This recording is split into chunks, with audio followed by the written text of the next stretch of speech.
Hey guys, welcome back to the Cantina. It's Stephanie, your friendly neighborhood barkeep. Please remember to subscribe, hit that bell so you know when I upload more content. Please remember to hit that like button, smash it, and share away here. We share away here full of Star Wars. And good morning, fellow Cantina dwellers. This is Stephanie, your friendly neighborhood barkeep, bar manager, controller of Wookiee, bouncers, bartenders, and scoundrels. And all scoundrels are welcome. You know, you're in the cantina, so pull up a bar stool, pull up a chair, order a mimosa or whatever kind of thing you want to drink. We're still serving breakfast. Let's talk. So, a couple of days ago, I was rummaging around in my mail and I discovered that I had a bunch of people show up on my LinkedIn thing. Now, I don't use my LinkedIn much. It's more just kind of there. I don't use the platform, but I have an account. And it said if you buy the premium or try it for free, you can see the anonymous people who showed up. Well, of course, as we all know, Brian Young showed up. And it looks like they're going after neurotics. Now, here's the deal. This little bitch, Brian Young, he said, "Oh, I don't know who you are. I have no idea. This must have been a mistake." Horseshit! Horseshit! Here's the deal. I'm one of your most vocal critics, you weird beard. Of course you know who I am. Don't fucking lie to me. Jesus Christ. What the fuck? Anyway. And of course he's the one that doxed, ruined the man baby, aka Anthony Urgo, and basically screwed up a business deal he had. He called the guy and said, he's just, he didn't like The Last Jedi, and, he believes in logic and rationality, and, you shouldn't do a business with him because he's bad. I can imagine the word Nazi, fascist, homophobe, yada, yada, yada, ad nauseum, blah, blah, blah, being used, because you could actually be a gay anti-TLJ, Disney, Lucasfilm hater right now, and they'd still say the same thing. Hell, I've been called a misogynist. I'm a woman by these people. What the fuck? But laying in bed last night, then I started thinking. And you got Pablo Hidalgo blocking people again. His wife jumped into the fray a few months ago, being a condescending hag that she is. The pictures of her are staggering. I am probably 10 years older than she is, and she looks like, and her face looks like a saddlebag. I mean, I have a Western saddle for my horse that has smoother skin than she does. I guess that's what you do when you're hippies. You don't take care of yourself. All right, I'm being catty, I'm being a woman. That's what we do. All right, we're over the target. All right, and I'm gonna read you something. All right, give you a little past history, because I really do have nothing to hide. All right. Andrew Breitbart, I followed him on Twitter. I actually did a thing for Big Hollywood for him and Michael Flynn. Sadly, both are gone now. Mike Flynn was a great guy. He ran, no, it wasn't Big Hollywood. It was Big Government. He ran Big Government. Wife was a wonderful woman. Absolutely wonderful woman. Holly is amazing. Anyway, I did a thing during the Martha Coakley, Scott Brown election when, Ted Kennedy croaked and, they all called that Senate seat Kennedy's seat. Being someone who is very much a libertarian and believes in the rights of the people to choose who's going to represent them without party influence, because I'm anti-political party. I think they're corrupt, money-driven power mongers that run both. One party's a bully party, the other party's a pussy party. So anyway, I did a thing about, basically editorializing Martha, because she basically assumed she'd win that seat and did no work for it. Participation trophy winner, right? There you go, right there. I don't have to do anything. I'm the Democrat AG of Massachusetts. I'm running for the Senate seat. I don't have to do anything. You know, you had interviews with people leaving the polls during a special election saying, it's not her seat, it's our seat. It's not Ted Kennedy's seat either. And they voted Scott Brown in. Now, Scott Brown was a very disappointing guy because to me, honestly, I think if had he been more independent and stopped being so politically correct, he might still be the senator and we wouldn't have to worry about Pocahontas. But anyway, all the politics I want to talk about. But Andrew taught us a lot. He taught us a lot. He taught us about standing up, and it's fun to be liked, but it's more fun to tell the truth. It's fun to engage these crud balls, and that's what we're doing. And that the culture, that certain factions of society, I think it started in the 1970s, the culture that we live in, a lot of people that aren't leftists, I mean hardcore leftists, have left it behind. And what you see is what we have in games, TV shows, movies, you know, the divisive identity politics, which I am against. You know, I'm not a leftist. I am a liberal. Okay, I am a libertarian. I'm not a conspiracy theory freak libertarian either. I hate that shit. I have people in my own family who are like that. I'm like, you know, I need facts before I go, oh, that's interesting. You know, but I also believe where there's smoke, there's fire. But it's got to make logical sense, okay? I just can't go, oh, you know, which is why I never assume anything, ever. I also worked for a congressman. Here, I'll show you a picture. This picture's from the day that he signed a bill authorizing the Homeland Security Department. What a boondoggle that was. Thanks, John McCain in the Senate, for turning it into the bullshit we have now. But I worked for the House Majority Leader, and this is the picture. Yes, my hair was black. Yep, and that's Mr. Army. Anyway, so, you know, I understand the way government works a lot better than a lot of people do, including these leftists. See, here's the deal about Brian Young and Pablo and his stupid wife, Matt Martin, Kathy Kennedy, Ryan Johnson, and all the rest of these, you know, cockroaches that, you know, I'll throw the Raylos in there too. I got something to say about that again, so I'm gonna make a video on that. But you know, you can throw all that into the concoction that is the Hollywood left now.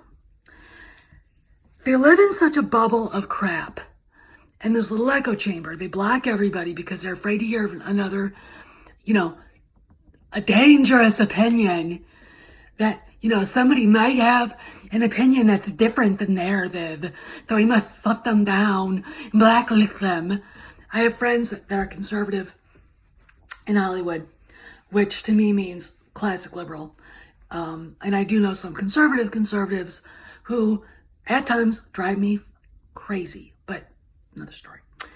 You know, they can't deal with another opinion. They blacklisted some of my friends. I have a friend who was actually in a movie with Harrison Ford, who walked into the SAG office and set his card on fire, tore up his card in front of him at the front desk and walked away. He gets a lot of parts. He's also very outspoken, and he doesn't give a damn. I've got another friend who played a Vulcan in one of the Star Trek TV shows, who is very outspoken. I have lots of friends in Hollywood who are outspoken. I also know quite a few who are afraid to say a word, which is bullshit. Let me say something. Do you remember back in the day, I'm going to go back in history, SJWs, you know, to things before you woke up this morning, before you're fucking born and we weren't graced with your awesome presence. Go back in the 50s when they had the blacklist worries and all the rest of the commies in Hollywood. I really don't think that Humphrey Bogart, who was a liberal, quote unquote liberal, Lauren Bacall, who was quote unquote a liberal, and others were afraid to say anything. The blacklist, I guess, was there, but you could say whatever you wanted. All right, and there were people in Hollywood that supported the Soviet Union. They, for some reason, like misery. I don't know why. I mean, it goes, to me, there are lots of people in this world who need their lives conditioned and controlled every step of the way. And these are the kinds of people that go for that bullshit. All right? Freedom is dangerous. Liberty is dangerous. I would not give it up for anything either. I'd rather live dangerously than live with no brain and no real reason to exist. All right? But the liberals in Hollywood had every right to say what they wanted. So, there was a real give and take there. Lauren Bacall and Humphrey Bogart didn't hate John Wayne. They didn't hate Elia Kazan. They didn't hate any of these people. They didn't hate each other. Nowadays, that the assholes are in control, Kathleen Kennedy, la la la. If you're, anybody who disagrees with the Hollywood left at all, they crap all over you.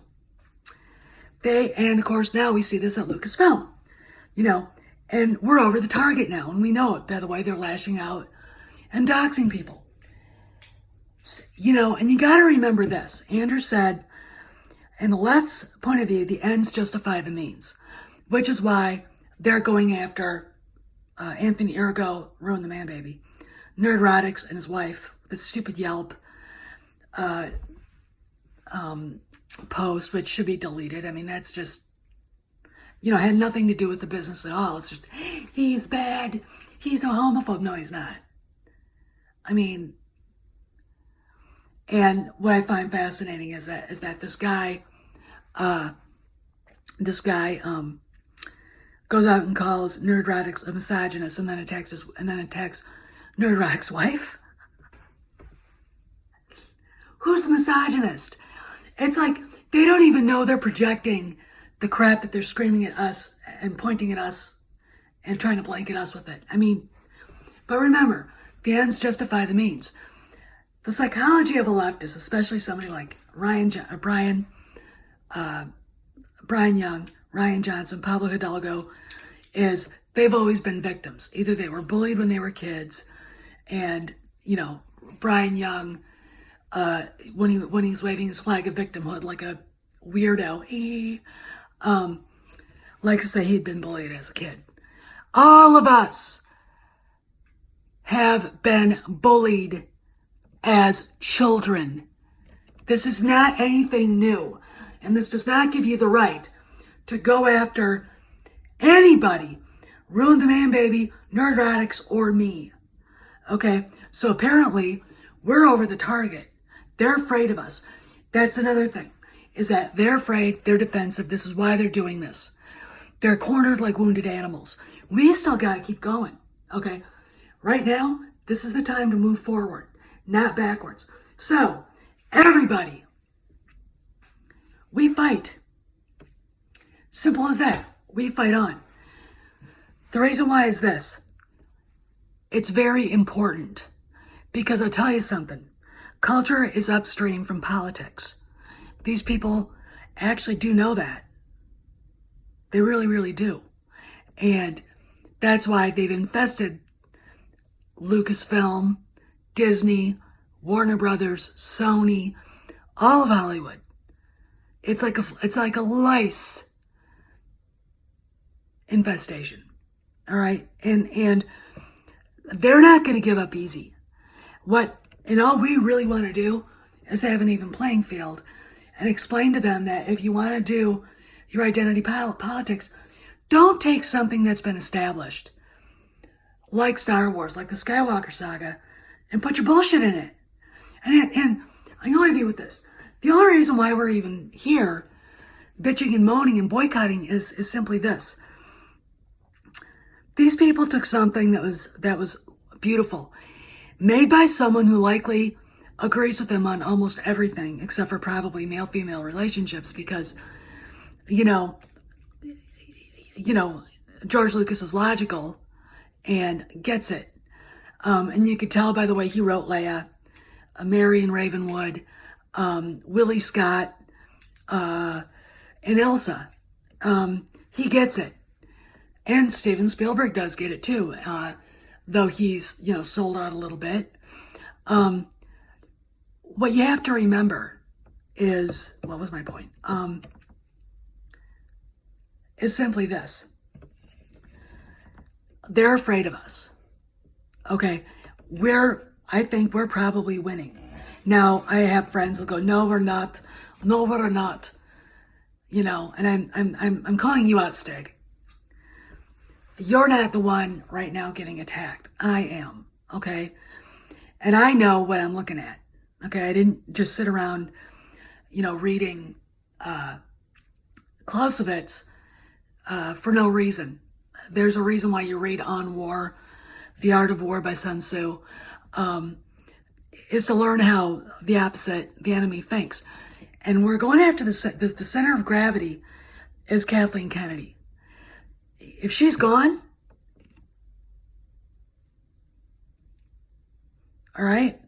So, what do we do about this? We just keep fighting. Standing up for ourselves and standing up for each other. The Phantom Menace has to grow and take care of each other, okay? That's the thing. And I really mean that. The more united we are, the worse it gets for them. Okay? We are over the target. They're wounded animals right now. We have them cornered. They know it. This is why they're lashing out. All right? This is why I got doxxed. Or probably will get doxxed. Or, God damn. Every time it just pisses me off. So anyway, this is Steph signing out. I'll see you around the galaxy. I'll see you around the Cantina. Please remember to tip those Wookiee bartenders 20%. No fights in the Cantina. Gunfights, you take that shit out on the street. No droids, no bounty hunters. I'll see you around the Cantina, scoundrels. Hey guys, it's Stephanie. Hope you enjoyed the video. Please subscribe. If you haven't, please hit that bell so you know when I upload more content. Please hit that like button and share away here. We share away here for love of Star Wars. And remember, there's more videos today coming out because the Vanity Fair thing came out. So we gotta talk about it, okay? And some other stuff. Stalking, and, J.J. Abrams is a dickhead. There you go. So, get ready, there's more.